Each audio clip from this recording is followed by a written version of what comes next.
All right. Welcome, welcome. Welcome Tuesday morning. Now we rest from every care. Okay. So, hey, good to see you, Ross. All right. Well, grateful to have you here. We're grateful to have you here at BYU, part of the BYU community. Many of you have probably already taught here as visiting professors or adjunct or in some other form or fashion, and we're grateful to have you here in the full-time capacity. My name is Ken Plummer. I work in the Center for Teaching and Learning. I'm recognizing some faces, even former students out there. Oh my goodness. And I work with physical and mathematical, well, it's computational, physical and mathematical sciences. Yeah, there's computational, yeah. Just keep adding letters to the alphabet here. And I work with McKay School, and we have some chairs there. Sorry, so really grateful to have you here on this presentation in decision-based learning. The idea for decision-based learning occurred, at least for me, about 11 years ago. I was in a chemistry course, organic chemistry course, watching an instructor teach, and they were using iClickers, and the students were doing pretty well, and then they got one of the questions wrong. And then all of a sudden, the instructor noticed they got it wrong and said, "Oh, I see why you chose the wrong answer. You didn't take into account 6 factors." And then he wrote the 6 factors on the board. The third factor has 7 assumptions you have to consider. Writes the 7 assumptions on the board. The fourth assumption has 12 conditions you need to consider. And I was preparing to give him feedback, and we had talked before about the kind of feedback he wanted. I thought, wow, we've hit cognitive overload. And I was behind the students as one of those tiered classes, and they were gone, right? They weren't with him. But he was going to town on the whiteboard. I mean, it was a thing to behold.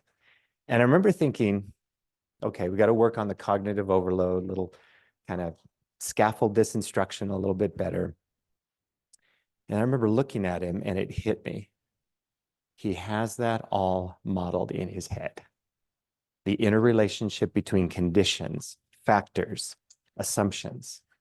It's all there, interconnected. In other words, I just had to say one word. I could say a condition, and he could list off 5 factors that fast.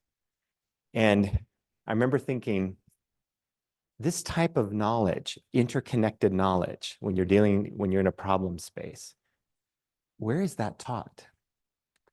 And I started looking at, I have a little bit of background in statistics, a little bit of background for our actual stats professors here. So I started looking at some stats textbooks and other textbooks, and I thought, you know what? Appropriately so, this is organized topically, thematically, with a kind of smattering of homework assignments. And that's not a bad thing. I mean, you've all become very successful with that approach, among others. I thought, I wonder, this interconnective way of thinking, connecting everything together, where does that happen? And in the literature, it suggests that that's occurring through thousands and thousands of hours of what Niels Erikson and his colleagues describe as deliberate practice, strategic practice, that eventually it all comes together. And then I thought, I wonder if we could teach to that directly, if we could give the students scenarios or problems and teach them the questions that experts ask themselves when they're dealing with a complex problem. And then I thought, I wonder, my dissertation dealt with looking at the use of concept maps as an assessment tool, looking at connective understanding in an integrated biology course. I thought, I wonder if you could visually depict that. Should you, if you could? Would that be helpful for the students?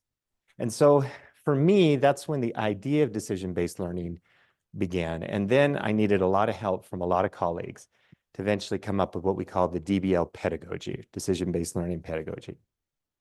So with that, what I'm going to do, we'll just make this comment that critical thinking is something that I think many aspire to for their students, want them to develop critical thinking skills. There are a lot of definitions. With regards to decision-based learning, this is essentially the aspect of critical thinking that DBL targets, helping the students look at a problem or scenario and consider multiple factors to make a reasonable, and here's the keyword, defensible decision in all of your disciplines. So if they're in a problem-solving space and you say, what do you do? Wouldn't it be nice for the students at the end of your course to say, I'll tell you with confidence, not pride, humble confidence, right? I'll tell you, here's what I would do. And then you'd ask, well, why? Well, because you'll notice in the problem, they start focusing on the clues in the problem that suggest certain concepts, theories, procedures that are relevant. So that's kind of the crux of what DBL attempts to do. All right, so what is DBL? I'm going to play a video. And I apologize, it's my voice. It would be nice to have a better voice. Okay, but this is what we have here today. So just about 90 seconds. This will give you just a quick overview of the idea of DBL as well as the software that we use. Hello, and welcome to this video describing decision-based learning, or DBL. Teaching reasoning skills is one of the holy grails of instruction. The world we live in requires an ability for our learners to examine and navigate complex issues. Consider the multiple factors that make up those issues, weigh those factors appropriately, and determine their interrelationships in order to make a defensible, reasoned decision. Decision-based learning, or DBL, is a teaching method supported by software. DBL presents a scenario, problem, article, or anything you want to present learners, then poses a series of questions with options. Learners can select until they reach an endpoint where, based on the answers to the previous questions, they can produce or select a well-thought-out answer. Automatic feedback is available to guide learners through the learning process. Your learners can access just enough just-in-time instruction at each decision point in order to learn the definitions, examples, and explanations for each option, to then return to the decision model and make a reasoned selection at the corresponding decision point. DBL can be used with any discipline or training where learners need to take into account multiple factors to make a well-thought-out decision. Your DBL consultant can interview. That's me, your DBL consultant, and also your other CTL consultants as well. Let me just explain how we work with faculty if there is interest in working with decision-based learning. We get together and you share with us typically an area where you find that your students struggle holding multiple ideas simultaneously, which they all struggle with that for the most part, except for our child prodigies that just get it, right? And then what we do is we take you through a process where you share it with us, and I'll go through this in a minute with all of us, a typical problem. It's that complex problem you know they struggle with. And then I ask you, we just brainstorm, share with me all of the questions you ask within yourself when you are solving that problem. And it's funny, most faculty, you don't have to say this because I said it, but usually it'll be, oh, that's easy. And they'll list a few questions. And all of a sudden, as we have them take that scenario, answer each question that they created, they'll go, oh, no, wait, there's another question. Oh, no, there's another question. Oh, wait, there's another question. To which finally one math professor said to me, now I know differential equations is hard, which thing I had not supposed. So, and that's one of the blessings of being an expert. There's a lot of blessings, but there's one downside. Maybe there are others. We develop blind spots when it comes to novices. Darn it. That's okay. We can, and that's one of the reasons we purchase textbooks and we try to design courses to help us, the abstract thinking expert, connect with the concrete thinking novice. What DBL can do is help connect you. You've paid a heavy price for your abstract thinking. It's gold here at BYU. We're grateful for it. And now we've got to connect it more and more to the novice learner. And so DBL has some potential in doing that. So after we go through your questions, we vet your questions with this complex problem, Then we have you give us another problem. It's very similar to that one. And it'll go through the same questions, but then deviates in its answers. We do all that outside the DBL software. Then we go into the software and you just create, it's like a white canvas. You just create your decision model if that's something you'd like to do. Okay, so let's go. So this is basically using Canvas, or let's say you've created a simple decision model, maybe 3 or 4 decision points for your students. They can access it right in Learning Suite or Canvas, and it just opens up like this. They have their scenarios, so their problems, and they can save and exit or submit to the LMS. And the DBL software just sends a percentage correct right to Learning Suite or Canvas. Any questions that you have up to this point before we go into DBL a little further? Yeah. So how do you prepare students to go into an assignment like this? Because maybe students are different than yours, but they really want there to be a right answer and they really want to know how to do it exactly right so that they're not doing it wrong. Right. And so how do you prepare, like, kind of build the soil, so to speak, so that you can work with it? Really good question. There's several levels of scaffolding within the software. What I'm about to show you is the most scaffolded of them all. And basically what it does is it'll present them with a problem and they have options. You can set the feedback in the software to immediate. So it slaps their hand right. It gives them a kind little gentle awareness that that is not the right answer. And then when they click the right answer, then up comes an explanation as to why that is the right answer. Even highlighting elements in the problem, of course, will help show you how to do that so that they can see, oh, that's the clue. Because remember, novices are concrete thinkers to begin with. They're looking for clues in the scenario, in the problem, in order to determine, what do I do? So we used to complain about that all the time. They're such concrete thinkers. Why can't they think abstract? But the thing is that our abstract thinking many times starts with looking at the surface features of a problem that evoke the concepts, evoke the procedures. And textbooks are great, but they tend to miss that particular piece right there. So, boy, did I go off into but did that, yeah, you scaffolded. Okay, yeah. So does this like replace a homework assignment or replace a lecture or supplement both? Supplement, yeah. So this is that kind of heavy duty scaffolding, getting them thinking about, okay, I've got the conceptual knowledge from the book. I've got the procedural knowledge because you taught me step 1, step 2, step 3, step 4. Now I need what's called conditional knowledge, which is the when and under what conditions are they even relevant in the world? And this really it's really relevance knowledge that we're targeting. So really it complements what you do. So for example, when we have students go through the decision model, typically what's waiting for them is actually scenarios where they're not using the decision model. It's actually important that they graduate from it. So it's a nice scaffold up against the building, but it needs to come down. Yeah. Okay. All right. So we're going to practice just so you can get a feel for the experience here. And let's go right there. So here's the DBL software. We have, let's say, a scenario up here.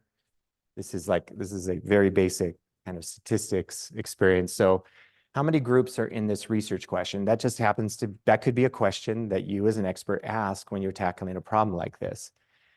Does the DBL teaching method result in significantly different mean test scores compared to the traditional teaching method?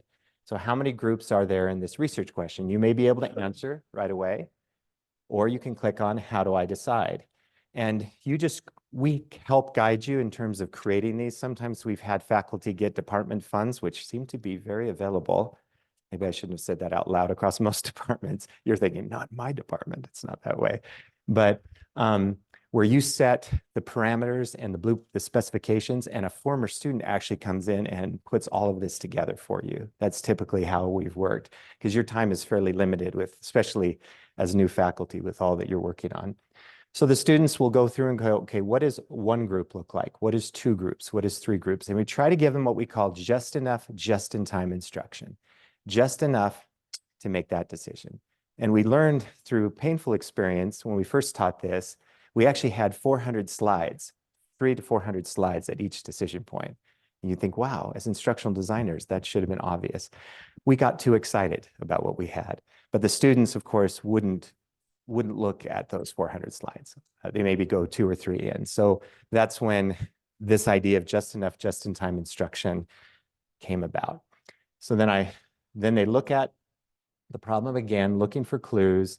They say, okay, one group. So this is set to immediate feedback, but it also can be set to no feedback, or set to feedback where they go all the way to the end of the model and it takes them back to the place where they first made a mistake.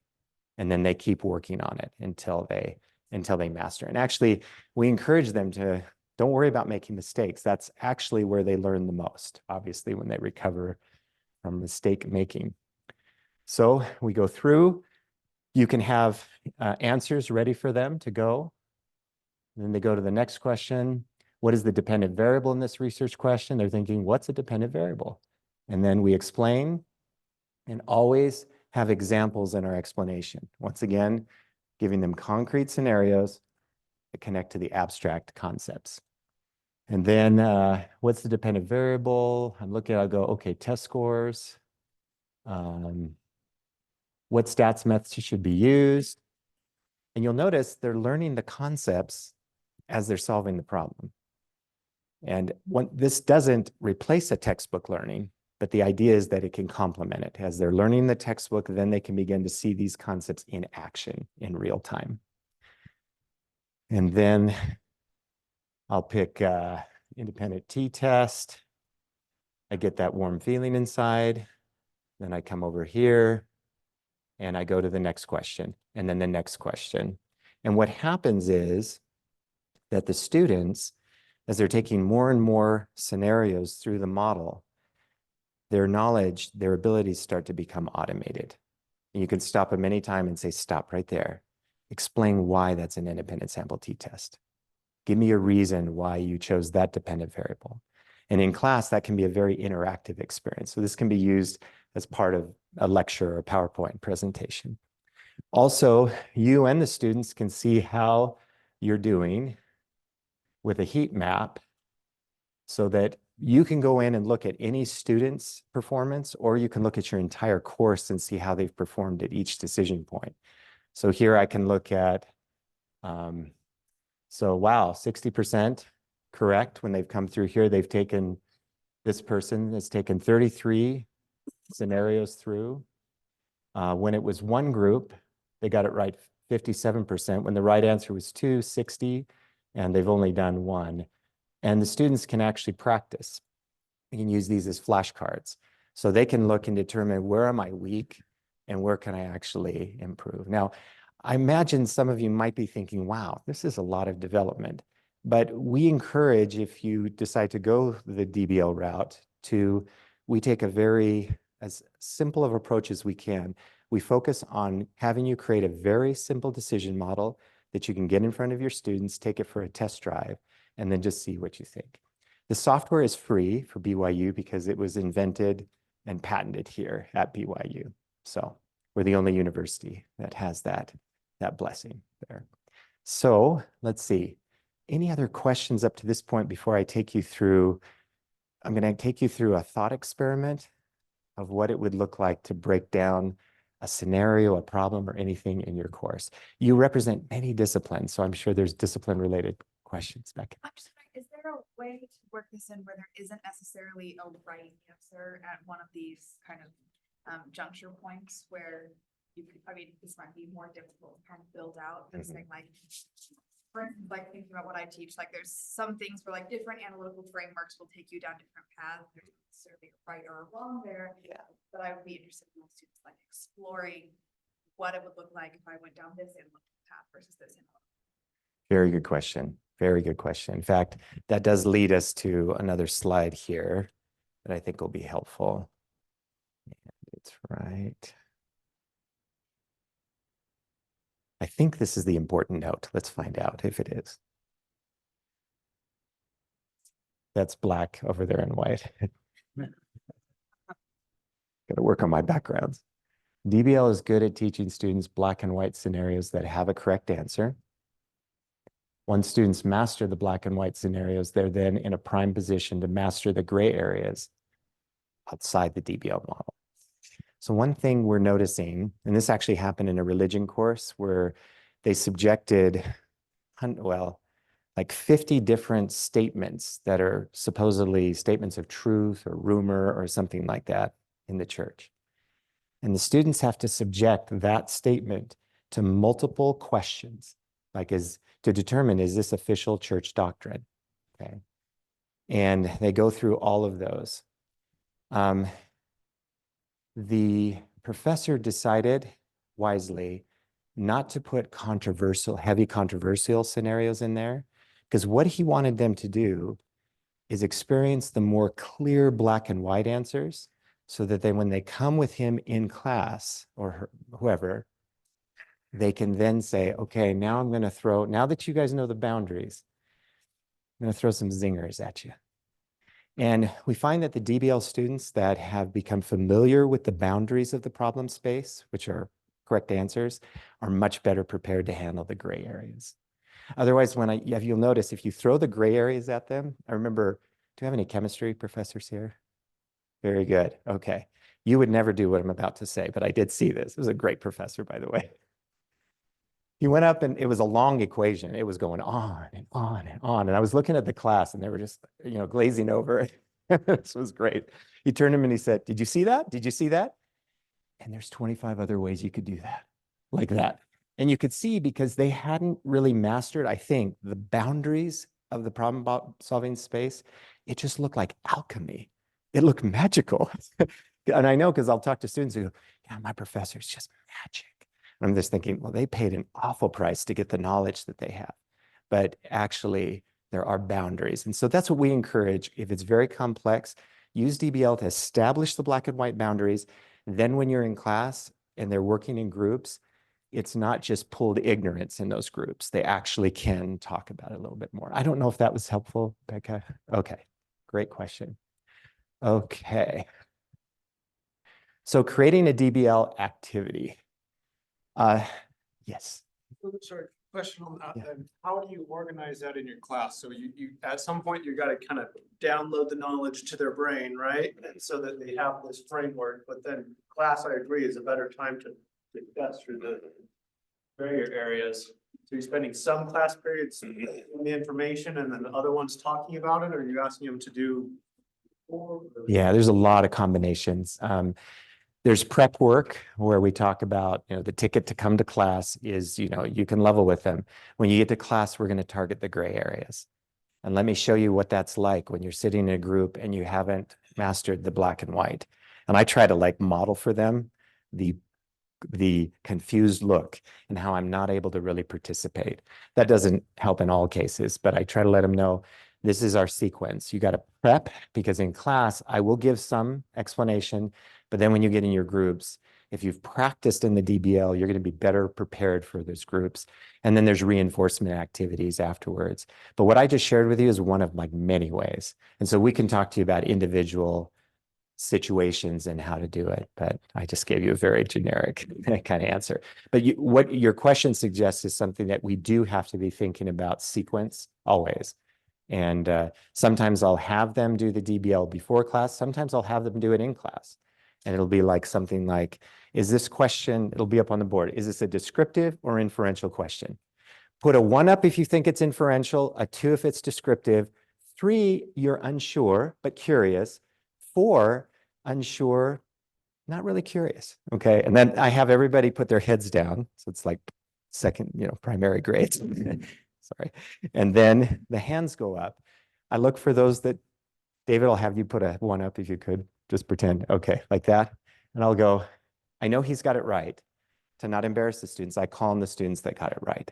And I'll say, David, tell me, why did you pick 1? And to help him, I say, what was the clue in the problem? That's the key right there. We are clue sensitive as experts. Somebody's doing brain surgery, there are thousands of clues that suggest a direction to go. And the same thing in and I find that really helpful when they can hear each other. And sometimes one student will give an answer. You can hear half the class go, oh, that's what that is.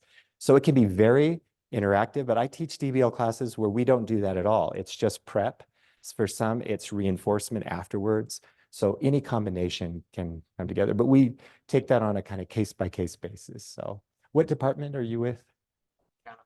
Okay, great. Josh Holt would be someone you could talk to. Oh, he's your consultant. You'll meet him later on today for lunch. Okay, was that helpful or it's ethereal? We can talk more.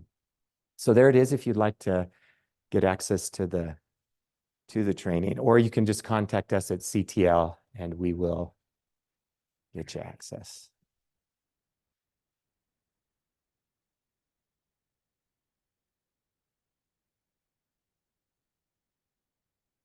This is the guide we will use with you, or you can use it without us. And it'll help you build about a 2 to 3 decision point model, something really simple, just to give it a feel if you're interested. Okay. All right. So here's what I'd like you to do. And using generative AI is great with this. Prior to generative AI, this was a lot more of a difficult thing to do. I'd like you right now to think of something you'd like your students to confront. Just some scenario, something that at the level that you would expect them to be able to do in the courses, one of the courses that you teach. Some kind of scenario. I think, do I have some examples here? Oh yeah. So this particular scenario, okay, how does the average monthly spending differ between individuals who use budgeting apps and those who do not?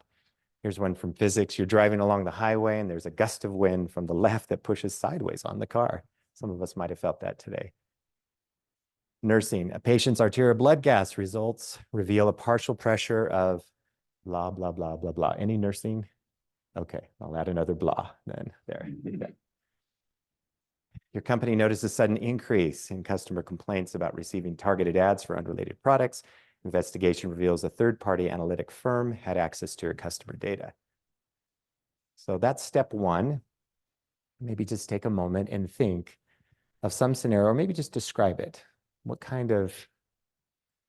do you want them, what concrete thing do you want this novice learner to look at that you're going to show them how to break it down and make sense of it? Does anyone have one just off the top of their head? Just kind of, you can just describe it. You don't have to. Yeah, Joey? So I teach a class on genealogy and American law. Okay. Things that I need students to understand is that people file legal documents all the time. Okay. And that you can't always take at face value what is on a legal record that they filed behind. Excellent. That's great. You know, it's interesting, and my mind can't help but go in this direction, that anytime you're going to have them critique something, there is typically a criteria, right, to determine the value of what they're looking at. Criteria is really easy to put into the DBL software because you just put each dimension of the criteria right into its own decision point. And then what you do, and generative AI is great, you say, I want this scenario with law and genealogy, and I want these violations. I want 10 of them, scenarios. Generative AI has been just heaven sent to DBL because then you can say, okay, now do the same ones, eliminate those older violations and create this new set of violations. And so you'd imagine the students, as they're seeing these violations, taking it through the decision model, after a while, they begin to develop a very functional ability with the criteria. Otherwise, when I've taught, I'll go, I put my criteria on the slide, look at the criteria, you know. There's no way they're going to master that just by reading it. You know that. They have to actually get and practice with it. And they typically need a lot of reps too.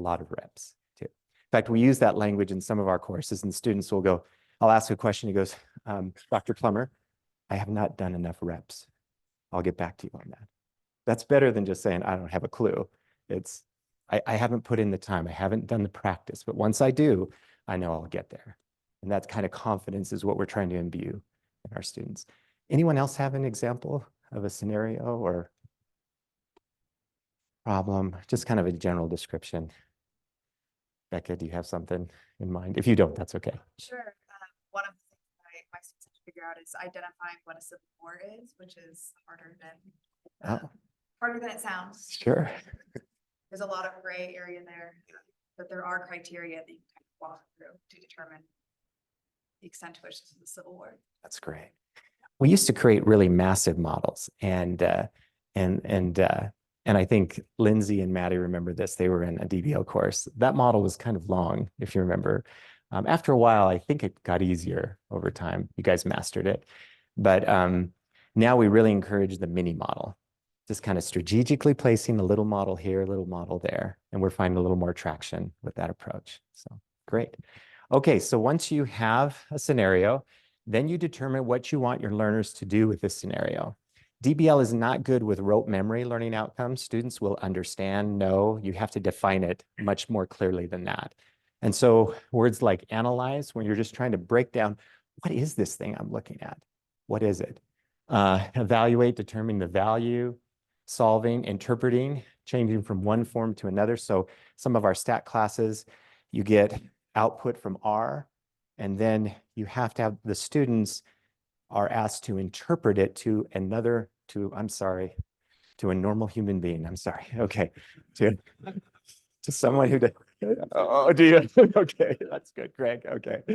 So take this, and interpretation is a key skill in the world, the ability to take from a complex world to a digestible world of the stakeholders. And several use DBL for that purpose. So you're just showing output after output, and they're seeing examples of how to interpret. They're developing literacy in terms of interpretation, and then we ask them to interpret as well. Okay, so let's say for this stats example, learners will select the appropriate stats method based on the wording of a research question. So you've got your scenario, and now you have your learning outcome, which incidentally doubles as your final decision point. Because when we first started creating these decision points, it was like a bridge to nowhere. We just kept going on and on. Some faculty would say, when are we done? I said, I don't know, you tell me. And just go on and on and on. And then we realized, wait, the learning outcome helps us know when we've arrived at the end point. So that'll be very helpful. And then for physics, learners will identify the roles of Newton's first and second laws to predict forces in motion in actual scenarios. Nursing, learners will determine the arterial blood gas status of patients in these scenarios. Data privacy, learners will determine which data privacy laws have been violated in specific scenarios, like that. Okay, then you list your question or your scenario. And this is kind of the fun part I enjoy. I'll go to the whiteboard and I'll just, if you're working with me or any of my colleagues, we'll just say, let's brainstorm. So every question that comes to mind, and we just start writing them out, or you type them out. And then after you have your questions, say I've got these three, and I put, this is a really important point that we go over with you. Remember, these questions will not just apply to this problem, but they must apply to all scenarios that you have students take through your decision model. It's a little bit of a challenge. Sometimes at the beginning, I used to put a problem, and then the question I put down there was only related to that problem. Do you see the problem? Because the next scenario that comes along, that question isn't relevant anymore. So every question in the model has to be relevant to any scenario within that subdomain that you're working with. All right, so then you add your options. And in some cases, you notice here, what is the dependent variable? Whoops. What is the dependent variable could have an infinite number of answers. And so what I do, just to the side, for that scenario, I put the right answer. It's going to change from scenario to scenario, and then you can actually, we put ABC options in this, so they become, these multiple choice questions show up for the students as they're going through. And then your final question. All right, so this is how you get to our software. It's decisionbasedlearning.com. And you can log in through the BYU CAS system. Contact me as your first point of contact if you're interested. And I know you're super busy, especially at this point in many of your careers. This may be something that's down the road or never. That's okay too. But we'd be happy to explore. And I will say that many faculty we work with have said, I enjoyed using the decision model. I think we had 7,000 students use the software last year here at BYU. as it's beginning to proliferate across campus. But this is just a tool. Not everybody has to use it. There's probably great reasons not to, right? But if you think you'd like to take it for a little bit of a test drive, we can have an initial consultation while it's fresh. And then maybe you can determine maybe a couple years I'll tackle this, or maybe I'll do it now, depending on your bandwidth. We have a few more minutes. Are there any final questions?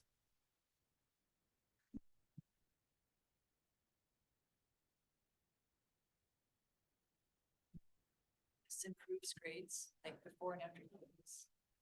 DBL method. You know, it's interesting with teaching and learning, it's so complex. So look at me framing the answer, right? It's deceptively complex because we've all grown up in an education system. But when you're dealing with complex carbon-based life forms called students, it's amazing. Even with all that, because just one approach is not going to make all the difference in the world, but it can move the needle in certain areas. And so we have about 10 published articles over the last 5-6 years. We publish actually with faculty. And the majority of them have shown a good movement of the needle. That's controlling for a lot of variables and making sure that you're not comparing against an awful control group, that the control group is solid, traditional. On the whole, it's very promising. So yes, we have seen an impact. On ultimate grades, DBL is so focused on a particular skill set. I guess if that was the only thing you were teaching, yeah, it would impact the ultimate grade, but definitely the skill set that we're going. Maddie.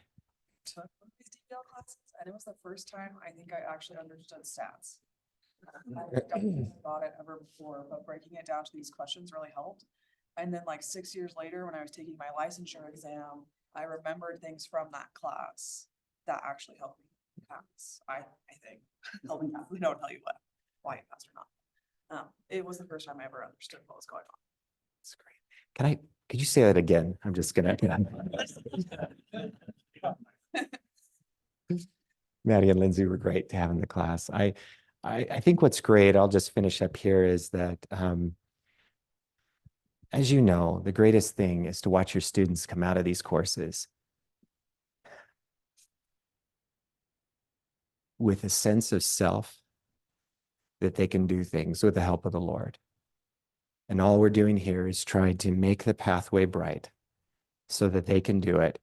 And once they leave, some have been concerned about all the hand-holding with DBL, and I get that. But the goal is to get them out of the model and into real-world scenarios where they have to deal with a messy, messy world. But there is just something really exciting when we see our beloved students, now faculty, come out with that twinkle in their eye. That's that sense of, I can do very hard things. I used to define myself in this discipline. It doesn't have to be stats, but it could be. I'm bad at this. I'm bad at that. And not that they're going to become amazing experts in the discipline, but for them to come out with confidence. And whether it's DBL or whatever else we do, that's a powerful experience I know you're aware of. And I feel it's appropriate here, of course, BYU. I just want to share with you my testimony that I know the Lord is in this work. This is part of his kingdom. BYU is part of his kingdom. And our work will have a massive impact on helping them expand their capacity and agency so they can do miraculous things in the winding up scenes before the Savior comes. And I say that in the name of Jesus Christ. Amen. Well, thank you. Thanks for coming. Appreciate it.